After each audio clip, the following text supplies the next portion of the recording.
So hey guys, welcome back to another video of solid star and I hope कि तुम लोग बहुत ही ज्यादा अच्छे और मजे में होगे। वीडियो में आगे बढ़ने से पहले कहना चाहूंगी कि अगर इससे पहले का एपिसोड अभी तक चेकआउट नहीं किया है तो पहले जाओ और जाके उसे देख लो, वरना यहाँ तुम्हें कुछ समझ नहीं आने वाला। और अगर तुमने देख लिया है तो बिना किसी देर के आज की इस वीडियो को शुरू करते हैं। सो होमीज, जैसे कि हमने लास्ट एपिसोड में देखा था जहाँ पे लुओ फेंग उस स्टार टावर के अंदर पहुंच जाता है, जहाँ पर हम देखते हैं कि इस सीलिंग स्टार का जो गार्डियन था वो इसके बारे में सब कुछ लुओ फेंग को बताता है। साथ ही इसे बताता है कि अगर तुम्हें इसका मास्टर बनना है तो तुम्हें एक लाइफ एंड डेथ वाले ट्रायल को देना होगा, जिसके लिए लुओ फेंग मान जाता है। और हम देखते हैं कि उसका ये ट्रायल शुरू हो जाता है, पर इसमें लुओ फेंग को बहुत ज्यादा पेन हो रहा था क्योंकि ये पावर लुओ फेंग को अंदर से तोड़ रही थी, साथ ही इसकी सोल को भी ब्रेक कर रही थी। अब यहाँ पे लुओ फेंग एक साल भी बहुत मुश्किल से गुजारता है और वो जानता है कि अगर ऐसे ही सब कुछ चलता रहा तो वो ज्यादा दूर तक नहीं जा पाएगा। वैसे भी मुझसे पहले दो लोग अपनी पावर्स और मेमोरीज दोनों से हाथ धो बैठे हैं। अब यहाँ पे लुओ फेंग खुद के माइंड को डाइवर्ट करने के लिए बीस्ट गॉड स्टैचू को परफॉर्म करना शुरू कर देते हैं। वहीं दूसरी तरफ लुओ फेंग के जानने वाले जो लोग भी थे, यहाँ तक कि उसका बेटा, ये सभी लोग प्रैक्टिस करके अपनी पावर को और ज्यादा एनहेंस करने में लगे हुए थे। इसी के साथ हम देखते हैं कि 1000 साल से ज्यादा बीत जाते हैं और लुओ फेंग अभी भी इसी प्रोसेस में लगा हुआ था। और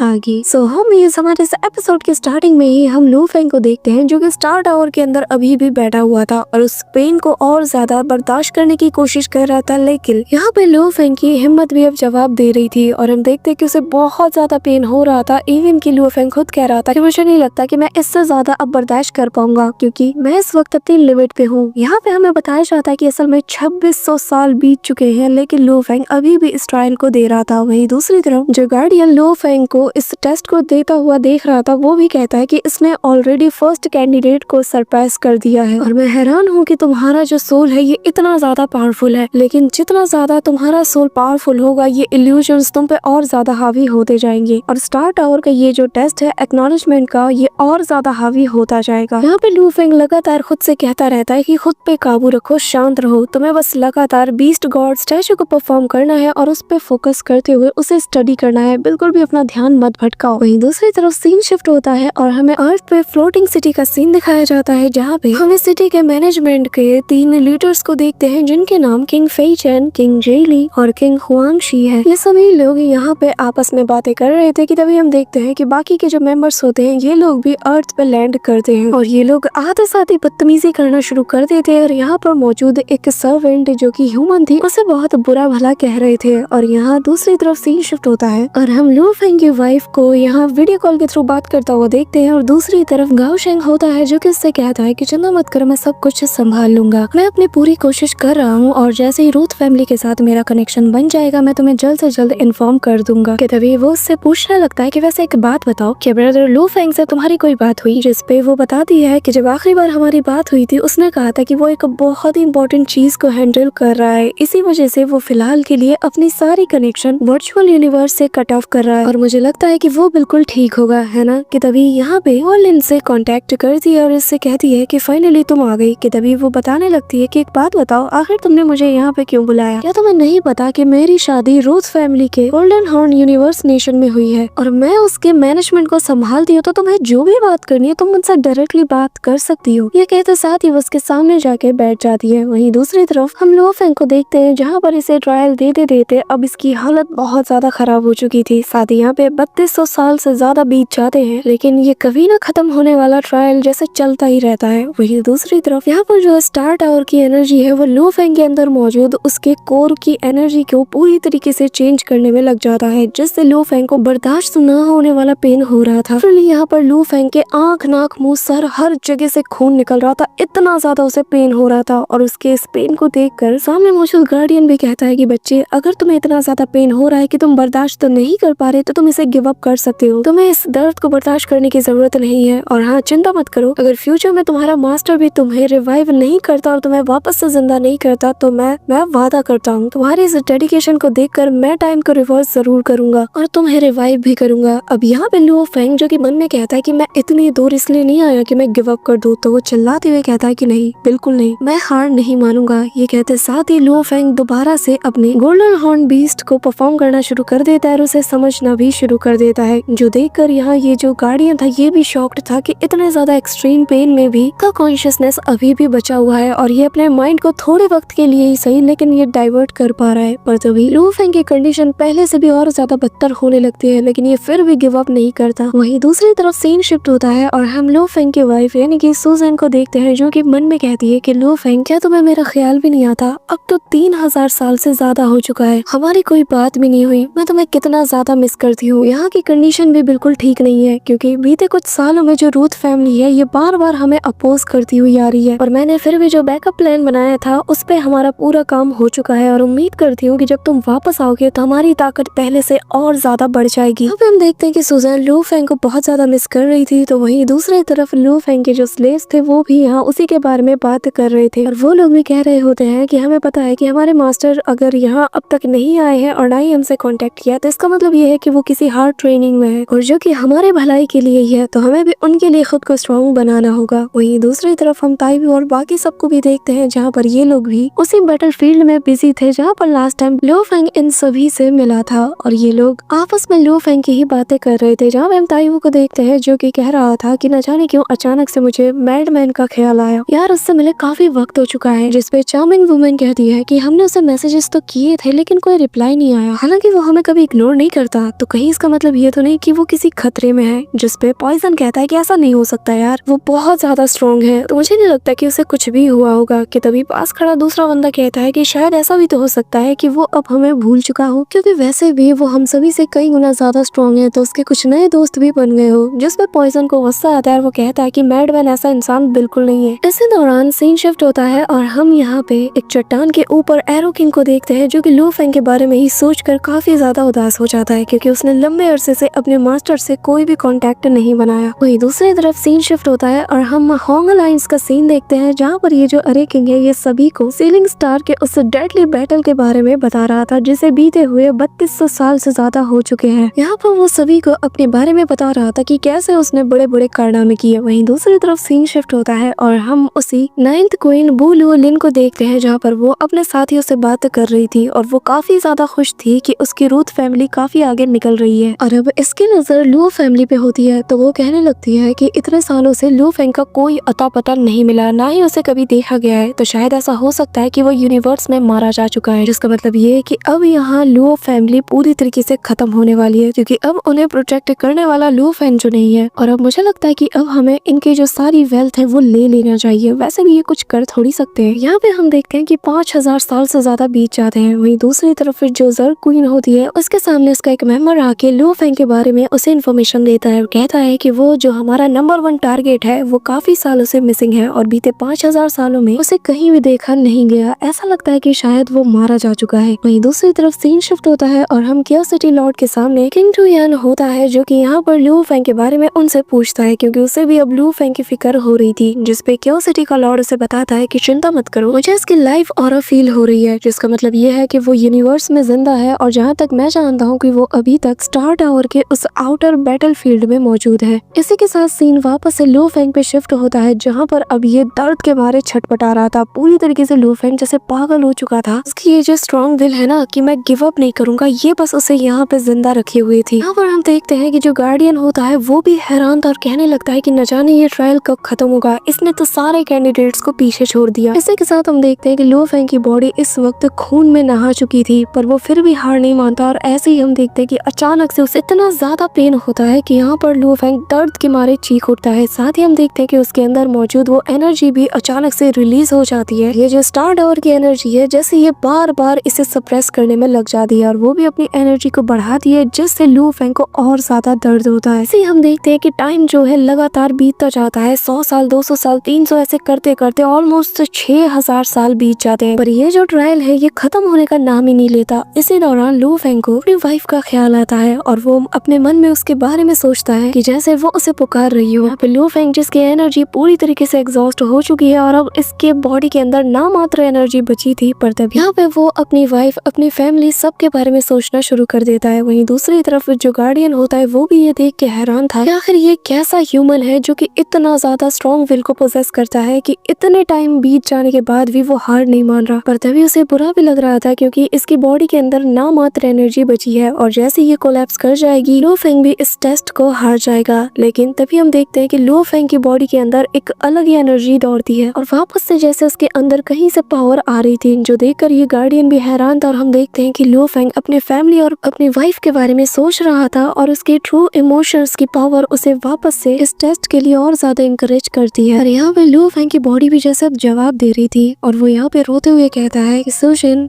मैं तुम्हें बहुत ज्यादा मिस कर रहा हूँ, मैं तुम्हें बहुत बुरी तरीके से मिस कर रहा हूँ और मैं तुमसे मिलना चाहता हूँ। यहाँ पे हम देखते हैं कि ये गार्डियन भी कहने लगता है कि 6000 सालों तक इस ट्रायल को देने के बावजूद भी ऐसा लगता है कि शायद ये हार गया है। इसी दौरान हम लू फेंग को देखते हैं जहाँ पर वो कुछ नहीं कहता, बस उसके आंखों के सामने सुजन का चेहरा आता है और उसके आंखों से आंसू टपक रहे थे। इसी के साथ सीन वापस से अर्थ पे शिफ्ट होता है और हम लू फेंग की वाइफ को देखते हैं जहाँ पर उसके सामने उसका AI बॉट बताता है कि आपको हमारे फैमिली हेड की तरफ से मेल आया है, जो सुनकर वो बहुत ही ज्यादा एक्साइटेड हो जाती है क्योंकि इतने सालों में पहली बार लू फेंग ने उससे कांटेक्ट किया है। सुशिन से बिल्कुल भी रहा नहीं जाता और वो तेजी से दौड़ कर जाती है और सबसे पहले मेल चेक करने के लिए बैठ जाती है। और खुशी खुशी जैसे वो उस मेल को ओपन करती है तो वो मन में बहुत सी उम्मीदें लेकर आई थी कि शायद लू फेंग ये कर रहा होगा, वो कर रहा होगा, पर तभी जैसे वो उस मेल को पढ़ती है अचानक से उसकी सारी खुशी गम में बदल जाती है। जहाँ पे इस मेल में लू फेंग ने कहा था जब तुम इस मैसेज को रिसीव कर रही होगी तो तब शायद मैं इस दुनिया से जा चुका हूँगा। यहाँ पर ये सुनते साथ ही हम देखते हैं कि सुशिन बहुत ज्यादा उदास हो जाती है। वो इमीडिएटली वहाँ पे रोना शुरू कर देती है और मन में कहती है कि आखिर ये कैसा मैसेज है, इससे अच्छा तो कि तुम मुझे मैसेज कर दे ही ना। हम देखते हैं कि लू फैमिली के जितने मेंबर्स होते हैं उन्हें भी ये मेल मिल जाता है और सभी लोग इस बात को रीड करते साथ ही शॉक्ड हो जाते हैं। और लू फेंग के उस मेल में वो आगे बताता है कि मैं फ्यूचर में रिवाइव जरूर हो जाऊंगा, लेकिन इसमें शायद 10,000 साल से भी ज्यादा लग जाए, शायद 1 करोड़ साल भी लग जाए, लेकिन मैं किसी बात की गारंटी नहीं दे सकता और मैं नहीं जानता कि अब मैं दोबारा तुम्हें कब देख पाऊंगा। अब यहाँ पे हम देखते हैं कि सुजन उसके इस मैसेज को पूरा रीड भी नहीं कर पाती और उसे बहुत ज्यादा बुरा लगता है। वो यहाँ पे लू फेंग के साथ बिताए गए सारे पलों को याद करते साथ ही बहुत बुरी तरीके से रोने लगती है और अपना आपा खोते हुए आसपास की चीजों पे गुस्सा उतारती है। वो यहाँ पर रोते हुए कहती है कि नहीं, ऐसा नहीं हो सकता, तुम झूठ बोल रहे हो। हम देखते हैं कि बाकी के फैमिली मेंबर्स का भी यही हाल था और उन्हें भी इस बात पे यकीन नहीं हो रहा था। इसी वजह से सभी लोग एक जगह गैदर होने का डिसाइड करते हैं। यहाँ पे हम देखते हैं कि लू फेंग की जो माँ होती है वो भी बहुत बुरी तरीके से टूट जाती है। वो अपने बेटे को याद करते हुए कहती है कि मेरा बच्चा, मैं तो उसे ठीक से बता भी नहीं पाई कि मैं उसे कितना ज्यादा प्यार करती हूँ। यहाँ पे सभी लोगों के लिए ये न्यूज किसी सदमे से कम नहीं था और तभी यहाँ पे हम सुजन को देखते हैं जो कि खुद को संभालते हुए सभी से कहने लगती है कि हालांकि ये बात यकीन करना मुश्किल है, लेकिन इस वक्त अगर वो हमारे साथ यहाँ होता तो वो भी यही करता कि हमें सबसे पहले अर्थ और यहाँ के लोगों के बारे में सोचना चाहिए। सुजन बताती है कि अब यहाँ पर बहुत बड़ा खतरा हमारे ऊपर मंडरा रहा है। साथ ही वो बताती है कि हमारी फैमिली को इतना कमजोर होता हुआ देखकर बाकी की जो फैमिलीज है वो हम पे अटैक करके हमारी वेल्थ को लूटना भी चाहेगी। हालांकि लू फेंग की जितने भी पैसे हैं उसने वर्चुअल यूनिवर्स के अकाउंट में रखा है और जिसका पासवर्ड और सब कुछ इसके अंदर मौजूद है। उसके रखे गए उन सारी वेल्थ का यूज तो कर सकते हैं लेकिन इन्हें लूटा भी जा सकता है। और इस वक्त हमारे सामने सबसे बड़ा खतरा रूथ फैमिली है क्योंकि वो हमारे ऊपर कब से नजरें गड़ाए हैं। इसी के साथ सीन शिफ्ट होता है और हम लू फेंग को देखते हैं जहाँ पर उसकी बॉडी पूरी तरीके से जवाब दे चुकी थी। उसके अंदर जरा भी हलचल नहीं हो रही थी, साथ ही उसकी जो कोर एनर्जी थी उसे जैसे स्टार टावर ने पूरी तरीके से अपने अंदर समा लिया था। और अचानक से हम देखते हैं कि यहाँ पर ये जो एनर्जी जो कि उसे डिसॉल्व कर रही थी अपने अंदर, वो अचानक से क्रैक करना शुरू कर देती है, जिस वजह से लू फेंग जहाँ पे बैठा था अचानक से जैसे उसकी जगह कोलैप्स कर जाती है और वो खुद को एक अलग ही इल्यूजनरी वर्ल्ड में पाता है। और वो भी हैरान था पर तभी इसके सामने सुशिन मौजूद थी जो कि एक टेबल पे बैठी थी और रो रही थी। यहाँ पर लू फेंग भी उसे देख रहा था और सुशिन अपने मन में जैसे लू फेंग के वर्ड्स को सुन पा रही थी, जहाँ पे लू फेंग उससे कहता है कि इतने साल में मैंने सबसे ज्यादा कम वक्त तुम्हारे साथ बिताया है, हालांकि तुम वो हो जिससे कि मैं सबसे ज्यादा प्यार करता हूँ और इससे भी ज्यादा तुम्हारे मेरे ऊपर बहुत से एहसान है। अब यहाँ पे हम देखते हैं सुशिन भी उसकी ये सारी बातें याद करते साथ ही वहाँ से उठती है, जिसके बाद सुशिन अपने पेपर्स पे अपने सारे थॉट्स को लिखकर यहाँ पे हवा में उसे प्लेन बनाकर थ्रो करती है। वहीं दूसरी तरफ हम देखते हैं कि सुशिन का ज्यादातर वक्त लू फेंग की याद में ही गुजरता है। वो उसी बर्गर शॉप में जाती है जहाँ पर ये लोग अक्सर जाया करते थे, जिस वजह से लू फेंग को सुशिन और ज्यादा मिस करने लगती है। यहाँ पर ये नजारा लू फेंग भी देखता है, उसके अंदर भी अब सुशिन से मिलने की ये जो तड़प होती है ये और ज्यादा बढ़ जाती है। वहीं दूसरी तरफ सुशिन को देखते हैं जहाँ पर वो हर बार खुद को लू फेंग के सामने पाती है, साथ ही वो वेडिंग डे का सीन भी देखती है और जैसे उसे हक करने को दौड़ती है वो गायब हो जाता है। और अब वो रोते हुए कहती है कि लू फेंग, मैं इस चीज को एक्सेप्ट कर ही नहीं पा रही हूँ कि तुम मुझे छोड़ के जा चुके हो, मैं तुम्हारे बिना नहीं रह सकती, हमने साथ में जीने मरने का वादा किया था, तो आखिर तुम मुझे ऐसे छोड़ के कैसे जा सकते हो। ये कहते साथ ही वो बहुत बुरी तरीके से रोती है, जो देखकर अब लू फेंग से भी रहा नहीं जाता। वो भी कहता है कि मैं भी तुमसे दूर दूर नहीं होना चाहता,